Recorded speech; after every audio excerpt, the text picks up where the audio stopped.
జేఎన్యూస్కి స్వాగతం. ఈరోజు వార్తల్లోని విశేషాలు. దేశ స్వతంత్ర ఫలాలు క్షేత్రస్థాయిలో అందరికీ అందేలా మనమందరం భాగస్వాములం కావాలని, ఆ దిశలో మన ప్రయత్నం కొనసాగాలని మంత్రి పొన్నం ప్రభాకర్ ఆకాంక్షించారు. సిద్దిపేట జిల్లా హుస్నాబాద్ ఎమ్మెల్యే క్యాంప్ కార్యాలయంలో స్వతంత్ర దినోత్సవాన్ని పురస్కరించుకుని జాతీయ పతాకాన్ని మంత్రి పొన్నం ప్రభాకర్ ఆవిష్కరించారు. ఈ సందర్భంగా జాతీయ గీతాన్ని ఆలపించిన విద్యార్థులకి నోట్ పుస్తకాలు, పెన్నుల్ని పంపిణీ చేశారు. స్వతంత్ర దినోత్సవం జరుపుకుంటున్న శుభ సందర్భంగా అందరికీ స్వతంత్ర దినోత్సవ శుభాకాంక్షలు తెలియజేశారు. ప్రత్యేక తెలంగాణ రాష్ట్రం ఏర్పడిన 10 సంవత్సరాల తర్వాత తొలిసారిగా ప్రజల ఆకాంక్ష మేరకి ప్రజా ప్రభుత్వంగా ఏర్పడిన తర్వాత అనేక కార్యక్రమాలు తీసుకొని ముందుకు వెళ్తున్నామన్నారు. మనకున్నటువంటి స్వేచ్ఛ, ప్రజాస్వామిక హక్కును ఎవరు భంగం కలిగించినా, ఏ ప్రభుత్వమైనా అటువంటి అంశానికి ప్రాధాన్యం ఇచ్చినా హక్కులని కాపాడుకోవడానికి ప్రజలందరూ ఐకమత్యంగా కృషి చేయాలని అన్నారు.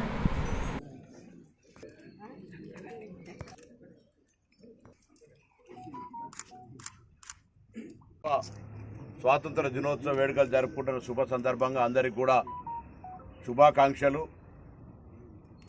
అనేక సంఖ్యలను తెంపుకొని స్వాతంత్రం సాధించుకున్న తర్వాత,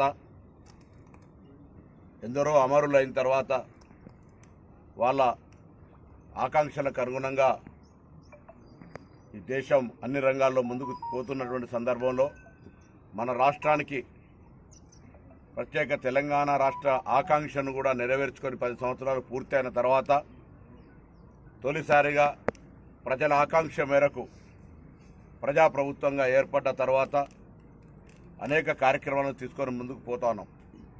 కానీ ఈరోజు ఒక్క మాట మాత్రం మనందరం కూడా తప్పకుండా జ్ఞాపకం ఉంచుకొని అందుకు కృషి చేయాల్సిన అవసరం ఉంది. భారత రాజ్యాంగాన్ని రక్షించుకోవడానికి సంబంధించిన అంశం కావచ్చు, మనకు ఉండబడేటువంటి స్వేచ్ఛ, మనకు ఉండబడేటువంటి ఒక ప్రజాస్వామిక హక్కుల్ని ఎవరు కూడా భంగం కలిగించే విధంగా వ్యవహరించకుండా ఏ ప్రభుత్వమైనా అటువంటి అంశానికి ప్రాధాన్యత ఇచ్చినప్పుడు ప్రజలందరూ ఐక్యంగా మనం ఈరోజు భారత స్వతంత్రాన్ని కాపాడుకోవడానికి, మన రాష్ట్ర ప్రగతికి, దేశ ప్రగతికి మనందరం కూడా ప్రతి ఒక్కరూ కృషి చేయాలని, ఆ దిశలో మనం ఈరోజు మరొక ప్రతిజ్ఞ చేసి స్వాతంత్ర ఫలాలు అందరికీ క్షేత్రస్థాయిలో అందే విధంగా చర్యలు తీసుకోవాలని, మనందరం కూడా అందులో భాగస్వాములు కావాలని, ఆ దిశలో మన ప్రయత్నం కొనసాగాలని ఆకాంక్షిస్తూ అందరికీ కూడా స్వాతంత్ర దినోత్సవ శుభాకాంక్షలు తెలియజేస్తా ఉన్నాను.